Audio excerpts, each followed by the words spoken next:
ఈరోజు బందర్లో ఎంత ఘోరమైన పరిస్థితులు వచ్చినాయంటే అంటే ఎలక్షన్ అప్పుడు మీకు ఓట్లు కావాల్సినప్పుడు పక్క పార్టీ అయినా అలా కండవా కప్పుకుంటారు, కూటమని చెప్పి దొంగ నాటకాలు ఆడతారు. కానీ అధికారం వచ్చి సీట్లో కూర్చోగానే మన బుద్ధి మనం చూపించాలన్న విధంగా కుల రవీంద్ర గారి వైఖరి కనపడుతుంది. ఈయన కోసం జనసేన అంటే ఇష్టం ఉన్నా కూడా, ఈయన తెలుగుదేశం వాడైనా కూడా పైన పొత్తు పెట్టుకున్నారనే ఒక నెపంతో ఆయనకి ఫుల్ ఫ్లెడ్జ్డ్ గా ఓటు వేయడం కాదు, వేయించడం కోసం కష్టపడి తిరిగితే ఈరోజు వాళ్ళకి దక్కిన బహుమతి ఇది. నేలమట్టం చేసిన ఇల్లు. ఈ రాక్షసానందం ఎంతవరకు ఉందంటే, నిన్నొచ్చి సెంటరింగ్ డిస్టర్బ్ చేశారు, పిల్లలు కొట్టారు. చాలక వాళ్ళకి ఇంకా ఆనందం చాలక మళ్ళీ ఫోన్ చేసి ఇక్కడ ఉన్న టీడీపీ ఇన్ఛార్జ్ గారు చెప్తాడంట, నాకు నిద్ర పడతలేదయ్యా, కొట్టాల్సిందే మీ ఇల్లు. అసలు ఇదంతా ఎందుకు వచ్చింది అని వీళ్ళని అడిగితే, ఏమంటే గజానికి 5,000 అడిగాడు లంచం. గజానికి మేమే కష్టపడి, మేము ఎక్కడ పార్టీ కోసం పనిచేయడం కానీ పార్టీ వల్ల లాభపడింది లేదండి, మా సొంత సొమ్ము మేము కష్టపడి మేము ఇల్లు కట్టుండంటే పార్టీకి పనిచేసామనేది కూడా లేకుండా, కనీసం మానవతా దృక్పథం కూడా లేకుండా గజానికి 5,000 లంచం అడిగాడండి. ఇవ్వనన్నందుకు నాకు నిద్ర పడతలేదు, కూల్ చేస్తా. సరే ఇట్లా కూల్ చేస్తున్నాడు కదా అని మేము గెస్ట్ హౌస్ దగ్గర మంత్రి గారు ఉంటే మంత్రి గారి దగ్గరికి వెళ్తే, ఏదైనా మా ఓడి ఈగోకి వచ్చింది కూల్ చేయాల్సిందే అని ఆయన మాట్లాడటం, నిర్దయగా ఒక మంత్రి స్థానంలో ఉండి అతని మనిషి తప్పు చేస్తే అతన్ని సరి చేయాల్సింది పోయి నిర్దయగా కూల్ చేస్తాం, మీరేం చేయలేరు అని మాట్లాడటం అనేది చాలా బాధాకరం.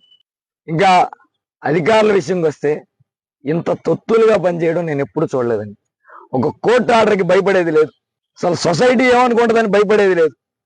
ఇక్కడ ఈ ఒక్క ఇల్లే మీకు అడ్డు కనపడిందా? పక్కన ఇల్లు ఏం లేవా?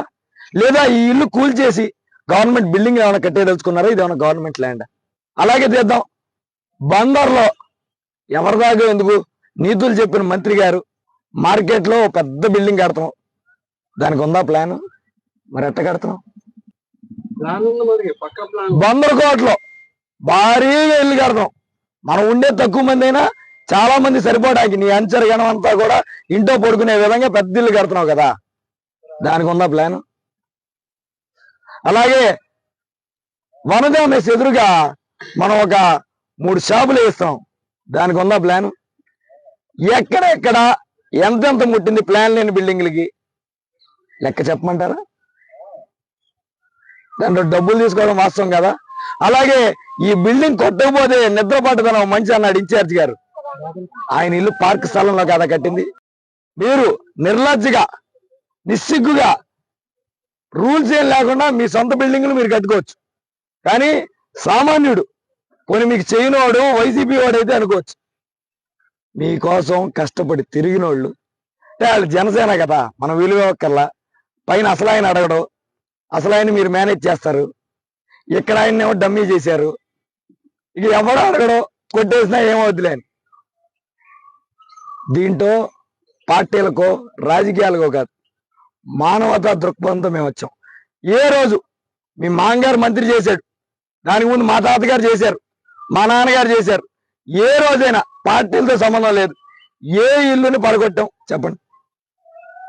అయితే వార్నింగ్ ఇచ్చి పనులు ఆపించడం జరుగుద్ది, లేదా అన్నీ చేసుకుని అప్పుడు పనులు మొదలు పెట్టుకోండి అనడం జరుగుద్ది, లేదా కోర్టు నుంచి ఆర్డర్ తెచ్చుకుని చేసుకో అనడం జరుగుద్ది.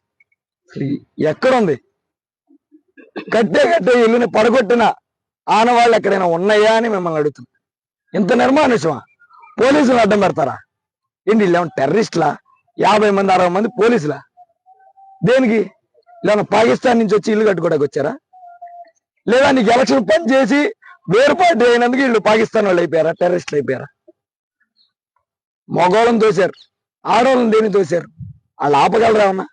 వాళ్ళ బాధ వెలగొట్టుకోవడానికి వస్తే ఆడవాళ్ళని తోస్తారా? ఒకటే చెప్తున్నా రవీంద్ర గారు, నువ్వు వచ్చిన కాడి నుంచి మొదట కుమ్మరోళ్ళకి అక్కడ ఇచ్చిన స్థలాలు వాళ్ళు ఇల్లు కట్టుకుంటే ఆ ఇళ్లను కూల్చావు, రాత్రి పోలీసులను పెట్టి.